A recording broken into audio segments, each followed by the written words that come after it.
Hey, how's it going? Today I'm going to be talking to you about focal lengths and why they're important for choosing your right lens for the next shot that you're going to go take. So before we get started, this is a formal definition from Nikon about what focal length is.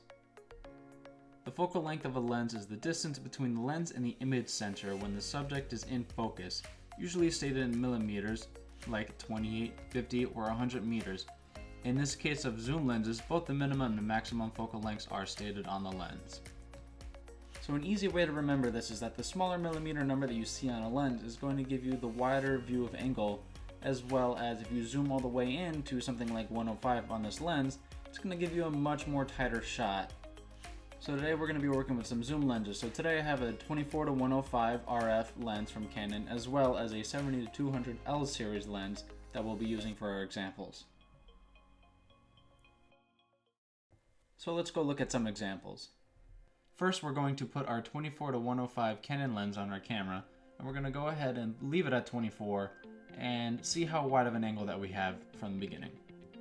So in this wide angle of view that we're seeing right now, we can see our subject, but we can also see a lot of things going on around them. So this isn't focusing on our subject, this is more so gathering everything that's going on around them instead. So this is our wide angle of view. This is something that we can use for something like an establishing shot. Now if we're at this focal length of 105, you can see how our subject is pulled more into focus and the background is starting to get this blurry bokeh effect is what it's called, where the background is starting to get blown out and out of focus. This way it kind of separates the foreground, the background, and our subject. A good use for a focal length like this is something like a close-up or a mid-shot where we're trying to invoke a little bit more emotion from our character or our subject.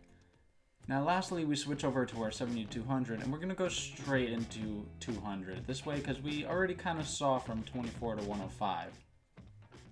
Now when we zoom all the way into 200 millimeters on this lens, we get a very close up of our subject. We have pretty much shoulders to the top of their head and that's about it. You can also tell at this focal length is that we're really only focusing on our subject. We're not worrying about the background, and using something like this really tightens the surroundings of it, where we're only focused on the face of our subject and nothing really around it.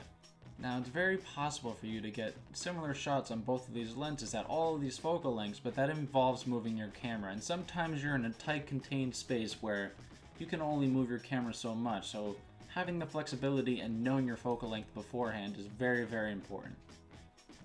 Well, that's all from me today. I hope that I was helpful to you, and I hope that you have a great day. Take care.